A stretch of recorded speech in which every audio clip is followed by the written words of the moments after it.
బుద్ధున్నాడు ఎవడైనా వాళ్ళ కూతురు మన ఫ్యామిలీకి ఇచ్చేస్తాడా? మన ఫ్యామిలీకి ఏం తక్కువరా? మనం ఏం బిజినెస్ చేస్తున్నాం?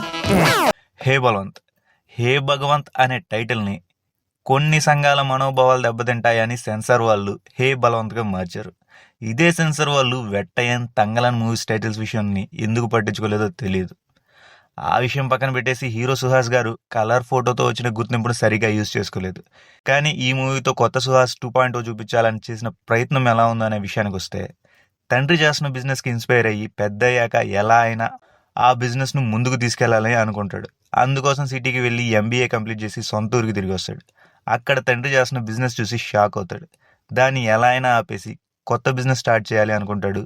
అసలు ఆ బిజినెస్ ఏంటి, ఆ బిజినెస్ ఎందుకు అంతలా అసహించుకుంటాడు, ఆ తర్వాత ఏమైంది అన్నదే మూవీ బాస్. ఇంతకీ ఏం బిజినెస్? ఆ బిజినెస్ కొత్తదే కాదు, పాతదే, కానీ కొత్త కొత్త ఐడియాస్ ఇన్వాల్వ్ చేస్తున్నారు. ఈ విషయం బయట ఎవరికి తెలియడం వీల్లేదు. యాక్టర్స్ విషయానికి వెళ్తే మూవీలో సుహాస్ గారు లుక్స్ పరంగా 2.0 చూపించిన రోల్లో ఆయన యాక్టింగ్ స్కిల్స్ తగిన పర్ఫార్మెన్స్ లేదు. కానీ కొన్ని ఎమోషనల్ సీన్స్లో కొంతవరకు మెప్పించారు. హీరోయిన్ శివానీ నగరం మాత్రం కొంతవరకు మెప్పించారు, అలాగే గ్లామర్గా కనిపించారు. ముఖ్యంగా కొన్ని సీన్స్లో బాగా యాక్ట్ చేశారు, నవ్విచ్చారు కూడా. ఇంకా సినిమాలో మెయిన్ హైలైట్ సుదర్శన్ గారు. ఆయన కామెడీతో సినిమాని మోసారని చెప్పాలి. అలాగే వెన్నెల కిషోర్ గారితో వచ్చే కామెడీ సీన్స్కి థియేటర్లో మంచి రెస్పాన్స్ వచ్చింది. ఇంకా సీనియర్ యాక్టర్ నరేష్ గారు ఈ ఇయర్లో మరోసారి నవ్విచ్చారు. అలాగే యాంకర్ స్రవంతి గారి స్క్రీన్ ప్రెజెన్స్ బాగుంది. ఆవిడ ఉన్నంతలో పర్వాలేదు అనిపించుకున్నారు. మీరు చేసే ఈ యాగంలో నేను ఒక సమిధిని అవుదాం అనుకుంటున్నాను. Yeah will let you know sure. నాకెందుకు అమ్మాయి సెట్ అవుతుంది అనిపిస్తుందా? ఒరే, నువ్వు పడిపోయిన బిజినెస్ లేపడానికి వచ్చి ఎన్నెందో లేపుతావు ఏంట్రా?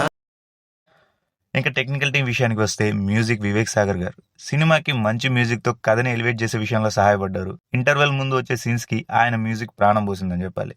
ఇంకా మహిరెడ్డి గారి cinematography, art work, production values డీసెంట్గా ఉన్నాయి.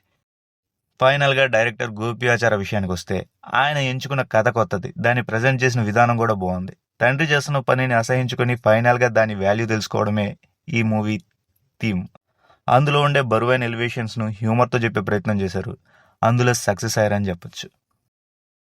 ఇప్పుడు మిమ్మల్ని ఎవడు కాపాడతాడరా? ఎవడో టెన్షన్ పడకండి, నేను చూసుకుంటాను. ఓకే, బొంగు చూసుకుంటావు నువ్వు. ఇప్పుడు దాకా చూసుకుంటే చాలా. ఓవరాల్గా ఎలా ఉంది అంటే సినిమా బాగుంది బాస్. సుదర్శన్ గారు, వెన్నెల కిషోర్ గారుల కామెడీ వర్క్ అయింది. ఓవరాల్గా వీకెండ్ ఎంటర్టైనర్ అని నా ఒపీనియన్ బాస్. ఇది బాస్ హే బలవంత్ మీద నా ఒపీనియన్. మీరు మూవీ చూస్తే మీ ఒపీనియన్ ఏంటి అనేది కామెంట్స్లో చెప్పండి. వీడియో నచ్చితే లైక్ చేసి కొంచెం ఎంకరేజ్ చేయండి. అలాగే లేటెస్ట్ మూవీ అప్డేట్స్ కోసం ఛానల్ సబ్స్క్రైబ్ చేసుకోండి. Thanks for watching.